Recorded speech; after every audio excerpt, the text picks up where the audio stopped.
నజరేయుడైన యేసయ్య, అద్భుతాలు చేయదేవా మీకు స్తోత్రములు ప్రభా. ఈ దినమందు ప్రభా ఇదిగో మత్తు పదార్థాలకు గురైన యువత కొరకు మొరపెట్టుచుండగా ప్రత్యేకంగా మీరు దర్శించండి, కృప చూపించండి.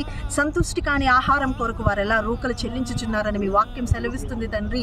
అయా ఇదిగో ప్రభా వారికి అనారోగ్యాన్ని కలుగు చేసే మత్తు పదార్థాల కొరకు విపరీతమైన డబ్బుని వ్యయపరుస్తూ, సమయాన్ని వ్యయపరుస్తూ, ఆరోగ్యాన్ని నష్టపరుస్తున్న యువతని ఈరోజు దర్శించండి మీరు ప్రభా. వారి యొక్క నోటికి మీరు మంట పుట్టించండి తండ్రి. అటువంటి మత్తు పదార్థాలకు బిడ్డలు అలవాటు ఈ జీవితాలను పాడు చేసుకొనకుండా మీ పరిశుద్ధాత్మతో వారి పాపమును కడిగి ప్రభా వారిని బలవంతులుగా నిలబెట్టండి. యవ్వనులు నీ చేతిలో బలవంతులైన బాణముల వలె వాడబడుటకు మీ కృపా కనికరాలు తోడుగా ఉంచి నీ సన్నిధి కాంతి, నీ ముఖ కాంతితో బిడ్డలను దీవించండి ప్రభా.